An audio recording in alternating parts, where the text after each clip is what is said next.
last video, I spoke about healing the inner masculine. In today's video, I'm going to speak to you guys about healing the inner feminine.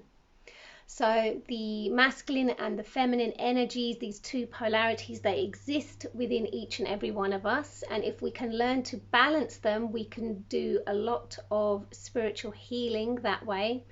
We can learn to transform our relationships into more healthier ones. We can live more harmoniously with life. So healing the feminine. So our first experience of the feminine would be our mother. And if your experience is anything like mine, then maybe you didn't have such a healthy experience of the feminine. So the feminine, if you know she's toxic and immature and she hasn't evolved, then she can be quite critical. She can be quite dominating. She can be humiliating, shaming. Yeah, she can be aggressive. She could be overly emotional to the point of being quite highly dramatic and exaggerating. Yeah, so that, my friends, was my experience, a very toxic one. And the thing is that if that is our experience of the feminine, then it can cause us to really close our hearts, to really shut our hearts down. Yeah, we can become very rigid in our hearts. And this means that it can be too scary for us to be vulnerable, to be open. It can be too scary for us to be intimate with life, to feel connected to others. Yeah, we will maybe, keep ourselves to ourselves too much. Loneliness can become just a way of life for us. Yeah, we can really emotionally shut ourselves down, and it means that it can be difficult for us to know what it's like to have compassion, to know what it's like to have empathy, all those really beautiful divine feminine characteristics. It can be hard for us to really know what it's like to embody them. Yeah, so I'm going to have a look at a couple of different unhealthy characteristics of the feminine. And what I hope is that from you guys watching this video, that you're able to go away, to look deeply within yourselves and discovering yourself where you may be in your immature feminine, okay, and what you need to do to basically transform into the more mature feminine traits. Yeah. So I'm going to have a look at a couple of different unhealthy characteristics today. So first is blaming. Okay, the first one is blaming. Okay, it's a very common one. We all do it. We all have a tendency to blame other people, blame the government, blame so-and-so, blame our past, right, for bad things that happen to us or happen in the world. So there's a couple of things that are going on actually when we are blaming. When we're blaming, first of all, we are actually giving all of our power away. The second thing that is going on is that we aren't actually learning anything new all the time that we are blaming. Yeah. What we want to be able to do, okay, with blaming is what Eliot says in his book, The Inner Marriage, is that we want to be able to transform blaming into empathy. Okay, so that's the opposite. That's the mature feminine characteristics that we really want to be in, that we want to evolve into. So when we are blaming, okay, we're not actually taking responsibility for ourselves. And this can be a little bit misunderstood, I think, because, let's say that you're blaming someone for something where rightly so you are a victim. Perhaps there's been a very hurtful situation, an abusive situation that you're in, and it clearly is the other person's fault, whatever's happened to you, and you clearly are a victim in that situation. To take responsibility doesn't mean that you are going to blame yourself for what has happened to you. Okay, this isn't about that. This is about you being able to step into a more empowering place. Because when we are blaming, when we are busy blaming the other person or whatever, you know, we are actually in a state of powerlessness. You want to basically have the ability to respond to the situation appropriately. That's what it means to take responsibility, and to you take your power back by doing that. Yeah, so you're in a more empowered state now. And when we do that, the other thing that ends up happening is some learning takes place. What happens is we have something called discernment as well. And so Eliot describes in his book, he says that discernment is, he calls it an earned truth. Now, what does that mean? So this isn't when you just think you know something. Yeah, this is a different kind of knowing that comes from actually learning something new, that comes from actually integrating a lesson. And you know what, I'm going to be honest with you, I think that this is really a difficult one. It is really. So what he's asking us to do, okay, is to be able to move from blaming to empathy. And the way that we have to do that is to embody the opposite mature masculine trait, which is honoring, okay? And you know what, guys, this is difficult to do, okay? I'm speaking from personal experience here. This is not easy, especially when you have been in a very abusive situation, like I said, and you are clearly a victim, and there is maybe someone to blame. How do we do this? You know, it can be a very difficult one. You know what? You really just have to do the work. This is one of those things you really have to just be witnessing the process of how it actually happens, of how this transformation actually takes place.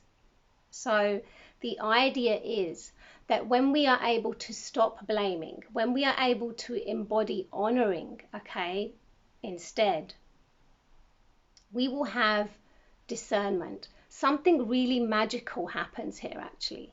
You know, you have discernment. And what this is, this earned truth, okay, what this is that you have basically been able to transform your painful situations, your traumatic events, okay? You've been able to heal them and transform them and gain wisdom from them. And that wisdom is a higher knowing. Now you know something that you didn't know before, that you couldn't have known unless you'd actually gone through the process of healing it. Yeah. And this can really skyrocket your spiritual growth. So the other thing that is happening when we are actually blaming is that we are judging, okay? We're in a place of judgment, okay? And actually judging is something we do because we think we already know something. So it's not yet an earned truth. It's not a higher knowing yet, yeah?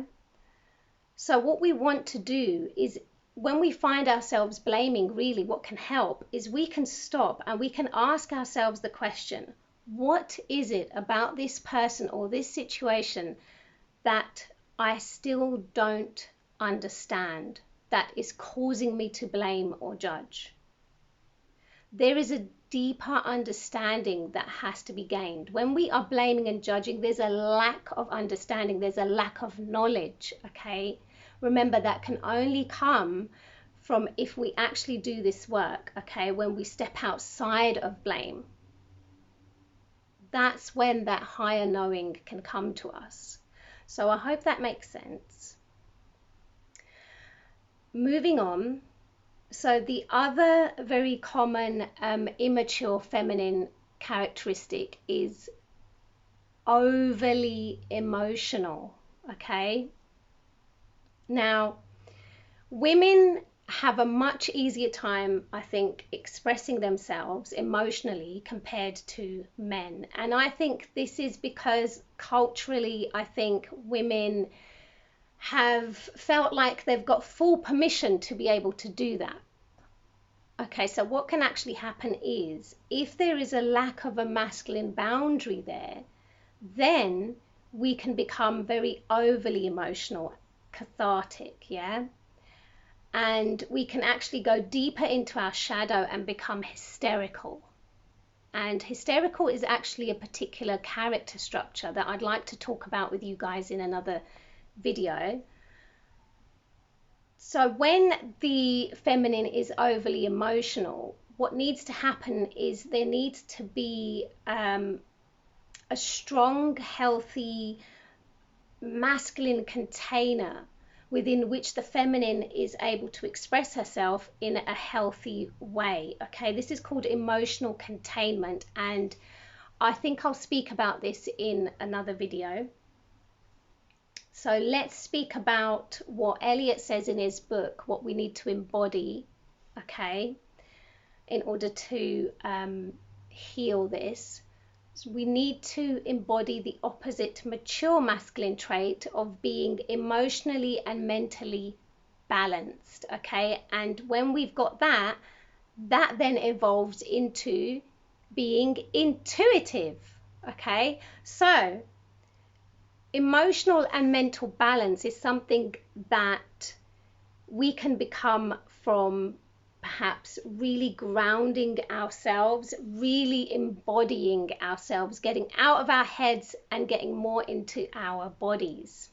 Okay, and actually, this is probably one of the most important practices that we could be doing right now, because let's face it, right? A lot of people are not very emotionally and mentally balanced. Okay, this is something that a lot of us are struggling with, getting control over our mind and our feelings. We live in a society today where we have so many distractions, yeah, from our devices to unhealthy substances, you know, or we're just constantly doing. We're engaged in one physical activity to another physical activity, and there's never any actually sitting down and, you know, going inwards and exploring your inner landscape, you know, and just seeing what it's like in there. You know, we're just constantly taking ourselves out of our bodies. So when we have this emotional and mental balance, okay, we become intuitive. And to be honest with you, it's not that difficult to see how that would happen, because intuition, okay, first of all, does need a healthy, strong vessel within, like a structure within which to operate. It needs that kind of strong masculine container.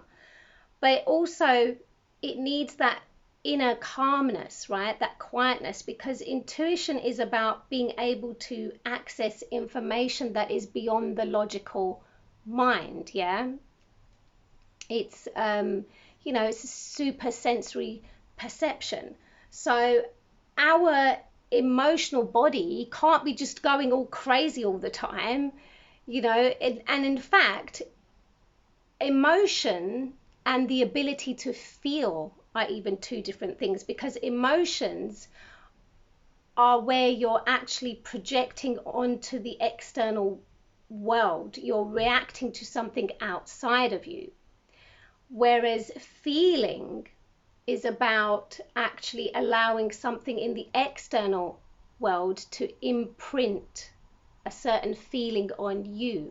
So it's about you, for example, going outside and looking at a tree and allowing that tree to give you information, allowing that tree to give you a feeling about itself, rather than you going out there and projecting onto it what you think you already know.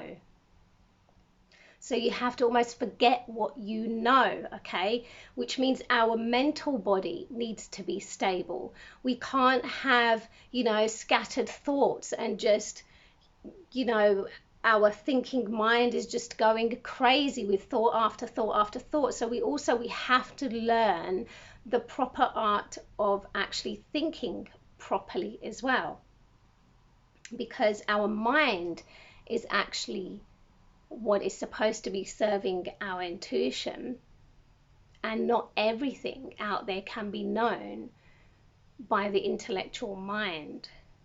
Some things can only be known through feeling, you know, or yeah, through your intuitive capacities. So emotional and mental balance is just mega important right now.